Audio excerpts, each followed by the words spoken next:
আজকে আমার আলোচনার বিষয় মাত্র ২টি পজিশন দ্রুত বীর্যপাত ঠেকাতে পারে। দেশের এবং প্রবাসের ভাই বোনদের প্রতি সালাম। আসসালামু আলাইকুম। আমি প্রভাষক ডাক্তার রিক্তা পারভীন, হোমিওপ্যাথি এবং আয়ুর্বেদিক চিকিৎসক। চেম্বার সেবা হোমিও কমপ্লেক্স অ্যান্ড সেবা ডিজিটাল ল্যাব, উপজেলা মডেল মসজিদের পূর্ব পাশে, শিমুলিয়া, মাগুরা। আজকে একটি বিপরীতধর্মী বিষয় নিয়ে আলোচনা করব, অর্থাৎ এই বিষয়টির উপরেই হুবহু অনেক ভিডিও করা হয়েছে যে ওষুধ নিয়ে। তো আসলে অনেকে ওষুধ খেতে চায় না। ওষুধ ছাড়াই কিভাবে সমস্যার সমাধান করা যায়।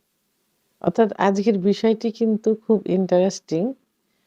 যাদের দ্রুত বীর্যপাত হয়, বীর্যপাত রোধ করার জন্য, ঠেকানোর জন্য ওষুধ ছাড়া মাত্র ২টা পজিশন কিভাবে কাজ করতে পারে সে বিষয় নিয়ে আলোচনা করব।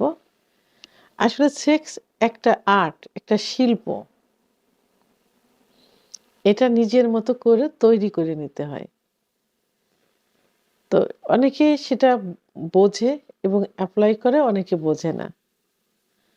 তো এই যে সেক্স বিষয়ের উপরে বিখ্যাত একটা গ্রন্থ রচিত হয়েছে, কামশক্তি গ্রন্থ। এটি অর্থাৎ কামসূত্র গ্রন্থ, এটি ভারতে রচিত হয়েছে। তো এখানে কিন্তু অনেক পজিশন দেওয়া আছে, অনেক পজিশন। কোন পজিশনে স্ত্রী সুখ পায়, কোন পজিশনে স্বামী সুখ পায়, আবার কোন পজিশনে দীর্ঘ সময় সহবাস করা যায়। তো আজকে আমি মাত্র দুটি পজিশনের কথা বলবো, যে ২টা পজিশন অ্যাপ্লাই করলে দীর্ঘ সময় সহবাসে লিপ্ত থাকা যায়, সেটা কোনো ওষুধ ছাড়া, নিজস্ব কোনো শক্তি ছাড়া। কারণ সহবাস একটা শক্তির বিষয়, পর্যাপ্ত এনার্জি কিন্তু লস হয়।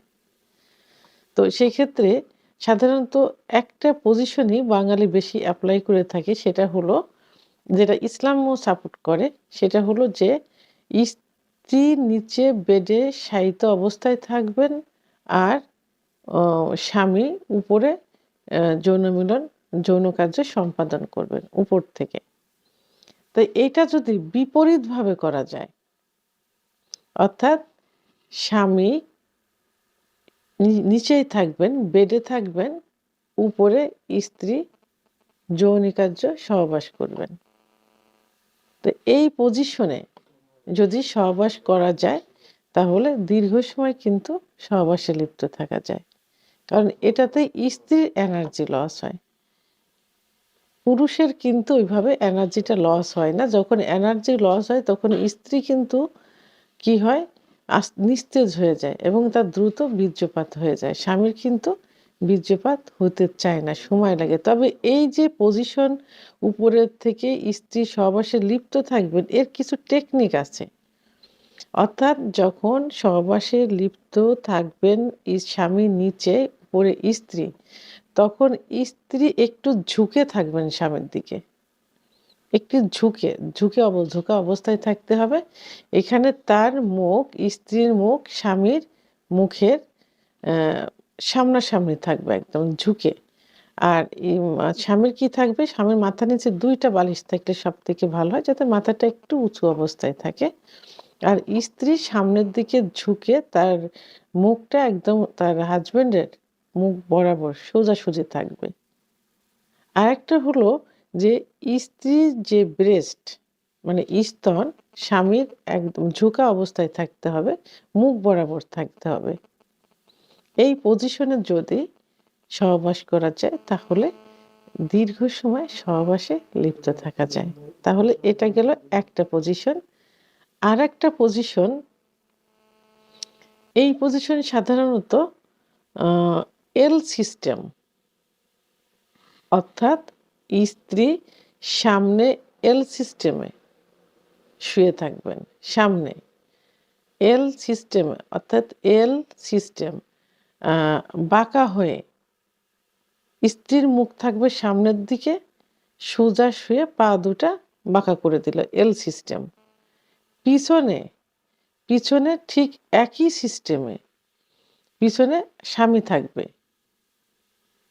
তার মুখটাও কিন্তু সামনের দিকে থাকবে, অর্থাৎ স্ত্রীর পিছনে সামনের দিকে। স্বামীও এল সিস্টেম হয়ে একই সিস্টেমে শুবে। তাহলে দুজনের মুখই সামনের দিকে, দুজনের মুখই পা সামনের দিকে থাকলো। তো পিছন সাইড দিয়ে স্ত্রীর যোনিপথ দিয়ে স্বামীর যৌন কার্য চালিত করবেন। তো এইভাবে এল সিস্টেমে সহবাস করলে কিন্তু দ্রুত বীর্যপাত রোধ করা যায়, স্বামীর কিন্তু দ্রুত বীর্যপাত হবে না। তাহলে আমরা আজকে 2টা পজিশন অ্যাপ্লাই করলাম। একটা পজিশন হলো স্ত্রী উপরে থাকবে, স্বামী নিচে থেকে যৌন কার্য পরিচালনা করবে এবং তার কিছু সিস্টেম আমি বলেছি। আরেকটা হলো এল সিস্টেমে সহবাস করবেন, স্ত্রী সামনে পিছনে হাজব্যান্ড থাকবেন, অর্থাৎ স্বামীও এল সিস্টেম হয়ে শুবেন, পিছন সাইড দিয়ে যৌন কার্য পরিচালনা করবেন। এভাবে দীর্ঘ সময় সহবাসে লিপ্ত থাকা যায়। তো ভিডিওটি সম্পর্কে যদি কোনো মতামত থেকে থাকে অবশ্যই কমেন্টসের মাধ্যমে জানাবেন।